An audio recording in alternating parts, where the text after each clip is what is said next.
Magandang umaga po sa inyong lahat mga kababayan at muli po ay nandito ulit tayo sa Barangay Puras kung saan dito po pansamantalang naka-headquarter ang inisyatiba at ang programa na inumpisahan ni Blair Dimaano, ang isa sa ating mga kaibigan.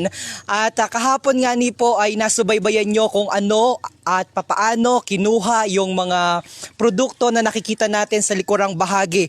Ang tawag doon sa programang ito ni Blair ay farmers to frontliners. So kahapon, kung inyo pong masusundan o kung inyo pong babalikan o kung inyo pong nakita, ay kasama ang team ng Marinduque News Network at ang Philippine Information Agency, ay nagtungo po tayo, of course, sa pangunguna ni Blair. Nagtungo po kita doon mismo sa barangay Aduyay, sa barangay Kabugaw, at saka sa barangay Bahi, Ilaya, dyan po, partikular dito sa bayan ng Buwak. At kinuha nga ni po natin yung mga produkto sa mga magsasaka mismo.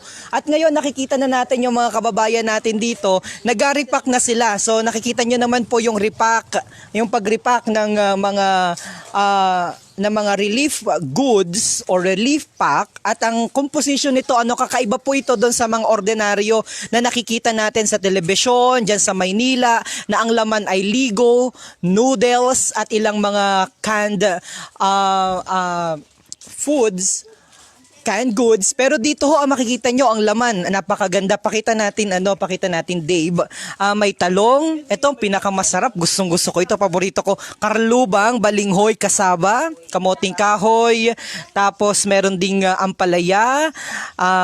Sorry po inaalis ko. Meron din pong talong. Meron din pong sitaw. May kalabasa. May kamote. Ano pa? Yan. So yung iba may pechay dahil kinonsider din po nila yung tagal ng isang produkto. Like for example, yung mustasa at saka pechay, yan po ay mabilis na na-distribute dahil mabilis po yung masira. Pero ganito po yung composition. Tapos nakita din natin mailan din na meron ding lamang bigas, yung iba meron ding lamang ligo or coffee. So ganito kaganda, very healthy. At kung maswerte, may laman ding upo. Yung inapaghati-hati nila ata ito para mas marami namang mga frontliners ang mabiyayaan. Meron ding gabi, ayan so may bagoong din. So ganito kaganda yung inisyatiba na inumpisahan ni Blair, katuwang ang kanyang pamilya. Kaya naman sa pagkakataong ito, makasama natin si Tita Belia dahil ako ay proud na proud kay Tita Belia. Tita Belia, purinig po muna, kumusta yung ating lighting, Dave? Maraming mga kababayan kitang nanonood ngayon sa ating live vlog dito po sa Marinduque News. Nakita ko po sobra po ang support na inabuhos nyo po sa inisyatiba na sinimula ni Blair. Kumusta po kayo? Hindi, okay lang naman kasi nagpapasalamat din naman ako, especially sa aming family, saka sa mga relatives and friends, mga kapitbahay, sa tulong nila sa pag-iimpake nila. Talaga napakarami na namin na impake. Kung ako lamang, baka ako magkasakit. Pero dahil sa kanila, talaga laking pasasalamat namin ni Blair. Lalo na rin sa mga donors. Sobra talaga, meron nagiging doble, triple pa kung magpadala. Pag nakapagpadala sila, magpapadala ulit sila, mantindi. Hindi mo maintindihan kung anong blessing yung nabigay nila sa atin, lalo na sa Marinduque. Hindi naman lang kami dito sa Riverside. Kung sino yung gustong humingi at kaya din i-provide dito sa tulong Marinduque, bigay namin. Kaya yan katulad niya mga gulay, hindi naman sa Buwaklaan tayo nakuha. Kung meron sa Santa Cruz Torres, pwede natin bilhin para ipamigay din natin sa mga kapwa natin Marinduqueño. And even the bishop, Junie Maralit is also providing assistance. Thanks, Bishop. Thanks talaga si Bishop. Hindi ko maintindihan kung bakit niya pinagkatiwala kay Blair yung ganong kalaki na halaga. Talagang hindi mo maintindihan kung matutuwa ka, maiiyak sa pagtiwala sa aming family ng mga tao. Ngayon nga may nagpadala na siya noon, inulit na naman niya, magpadala ulit siya ngayon. So, ngayong araw po, ngayong umaga, saan nakarating yung mga relief? Nakapagpadala na kami sa mga other frontliners, nasa hospitals, Buwak. yung mga buwak sa mga pulis, sa mga namin barangay. Tapos yung may mga napunta ditong nadaan, nagaano po ninyo yung gulay, basta naabutan namin ng may bigas, lalo pag alam namin they are indigent. Ayun. Yung iba naman puros gulay na lahat, lalo naman yung can afford to buy other means. So kaya nabigay lang naman namin yung mga katulad sa frontliners sa ospital. Sila na may merong na para makabili ng bigas. So yan ang naman namin para sila. Oo. Baka may gusto po kayong pasalamatan, nasa inyo po ang pagkakataon. Kami ay talagang lubos nagpasalamat sa lahat na sumuporta sa project ni Blair, sa Tulong Marinduque. Basta lahat, hindi ko na isa-isahin kung sino man sila. At talaga nakakaiyak yung kanilang gininto ang puso para magbigay sa atin. Maraming salamat po. Siguro isa-isahin natin yung mga pangalan ng mga nandirito ngayon na mga volunteers. Hello, kumusta? Salamat po. Anong pangalan mo? Kailangan pa yun. Opo, dali, para mapasalamatan namin kayo. Dali. Irene Manhit! Okay, Kagawad Nessie Labrador. Uy, may mga frontliners, Kagawad, Nessie Labrador, si Tita. Cora. Tita. Mercy Lozano. Tita Mercy Lozano. So sila yung grupo na nakikita po natin, nakatuwang natin ngayon.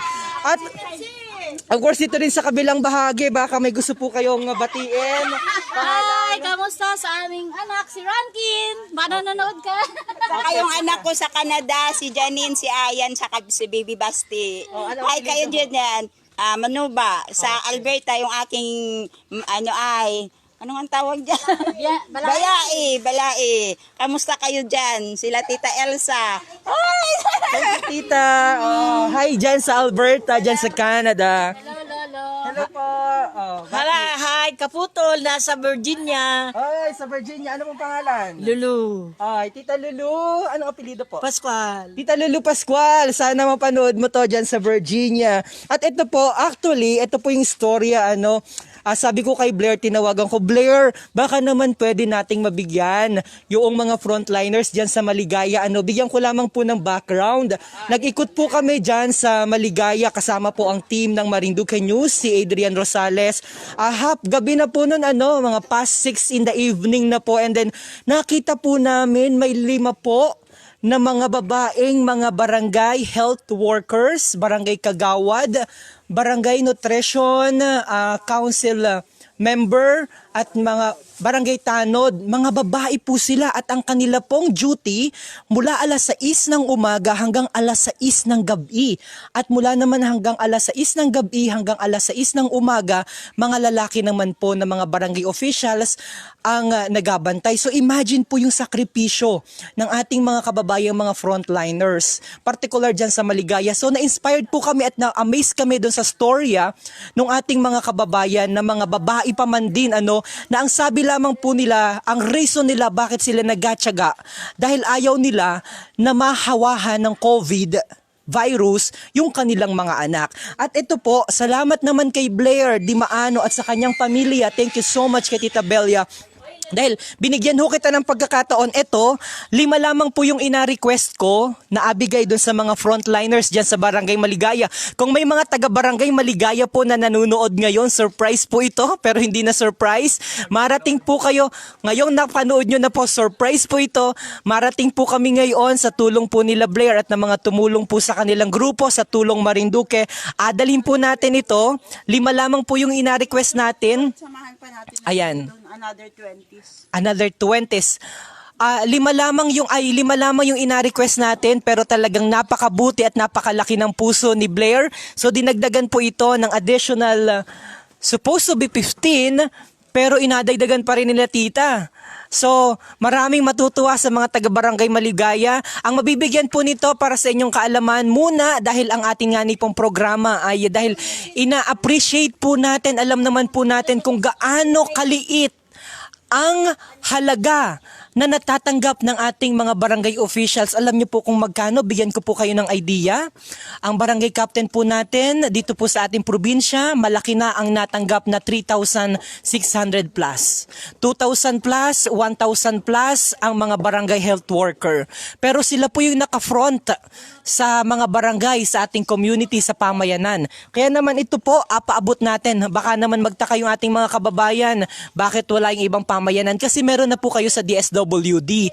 Yun pong mga barangay officials, recently lamang po yun inapprove at binigyan ng pagkakataon na mapasama na rin ang mga barangay health worker. Pero by this time, yun po yung ating naisip bilang gratitude at pagmamahal natin sa kanila. Tanda ng ating pasasalamat ay abigyan po natin ang ating mga barangay health worker na nakita natin noong kita po ay nagronda kasama po ang Marinduque News Team at ang Philippine Information Agency dyan sa Barangay Maligaya. So mga taga-Barangay Maligaya, madating po kami dyan, ang mga frontliners na mabibigyan po nito. Frontliners lamang po ha, baka naman umasa po ang mga household families ha. Hindi po kayo kasama this time, pero sigurado po ako sa susunod pag may sobra pa po dito, magagawan din po yan ang paraan. Ulitin ko po ang mabibigyan nito, mga barangay health workers, barangay kagawad, barangay tanod, at BHW, yun na yun, ano, at saka yung barangay nutrition, dyan sa Barangay Maligaya. Marating po kami dyan. Bali, ilan po nga na ito yung total? 40. Bali, 40 ha. 40 po yung mabibigyan namin. Muli po, ang aming pasasalamat. Pakita natin si Natita na nagabuhat, inasakay na po sa sasakyan. Oo. So again, buo na yung istorya natin, ano, dahil kahapon, as we mentioned, ay kasama kita doon sa Farmers to Frontliners na ginawa. So ngayon, sila naman, talagang napakasisipag ng mga kababaihan natin, ano, i-focus natin. Ay, parang kilala ko nga ni ito. Kapatid po ni Kagawad doon. Jimena? Apelido mo? Landoy. Landoy. Kapatid po ako ni Kagawad Oy, Oji. bati sa mga taga-Tumagabok. O, bati. Hello. Hello. Tingin. Ay, wag sa akin ay ng camera. Ay, anong pangalan? Linlim po. Linlin Landoy. Landoy. Okay. O, baka dalaga ba daw ba si Linlin Landoy? May asawa na May po ako. asawa na pala. Okay. So, inasakay na po. Maraming salamat kay Adrian. Nasa 40 po ito, ano. Ay, sorry. So, si Adrian nasipag. Okay. Maraming mga kababayan natin na nanonood ngayon dito sa ating live vlog, live feed. Okay na po. Okay. Okay na po kami po. Thank you so much po. Tita. Social distancing. Oh, baka social distancing. Baka may gusto pong bumati sa inyo para parang konting appreciation sa inyo. Go ahead po. Hello sa mga taga-Puras. Andito kami naggagawa ng ganito, nagre-repack. Sa ngalan po ng Sangguniang ng Puras, ako po yung gumaganap dito dahil sila po yung nandoon sa barangay hall, sila pong nakabantay ngayon. Ay sabi ko po sa kanila, ako muna ay matulong dito. Sige, nang meron daw pong representative. Ang galing ho ng tulong-tulong ang community. Pasalamatan, banggitin mo po isa-isa ang mga taga-barangay, ang mga barangay council ng Barangay Puras. Dahil yan lamang po yung way natin para kayo mapasalamatan.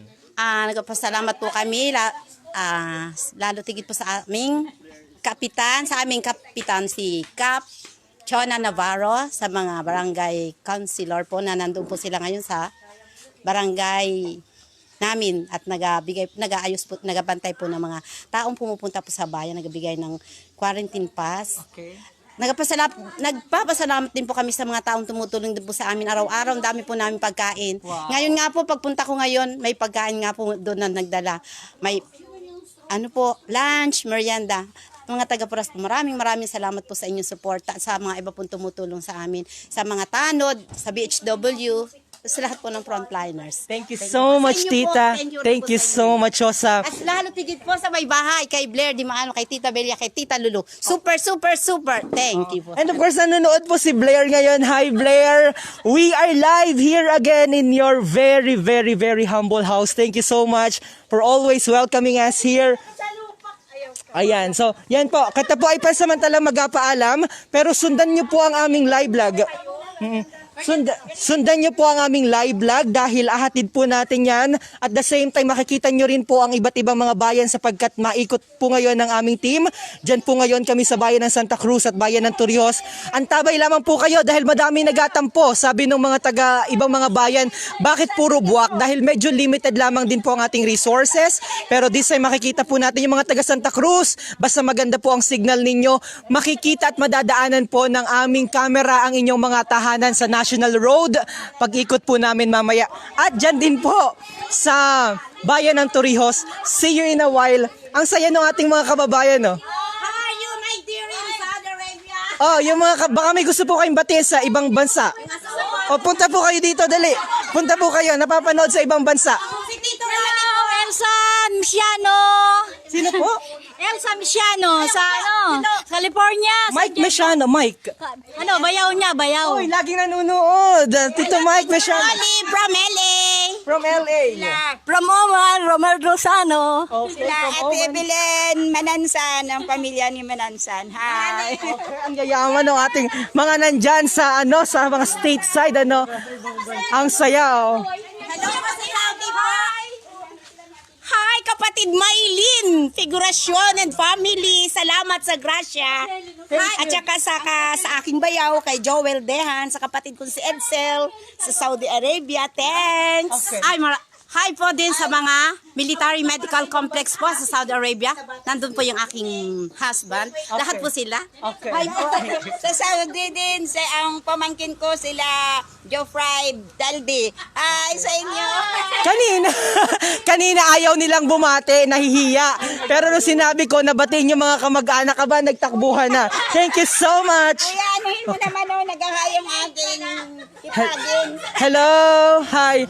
At muli po, nandyan si Blair ngayon, inahatid po yung ibang mga goods, mga relief goods. Nandyan po sila sa Santa Clara ngayon. Okay. So, kanina walang nagasalita pero ngayon hindi na marinig ang boses ko. At mula po dito sa Barangay Poras, sa bahay nila Tita Belia Di Maano, ako po si Romeo Mataak Jr. mula po sa Philippine Information Agency at sa Marinduque News Network, nagabalita mula sa sentro ng Pilipinas.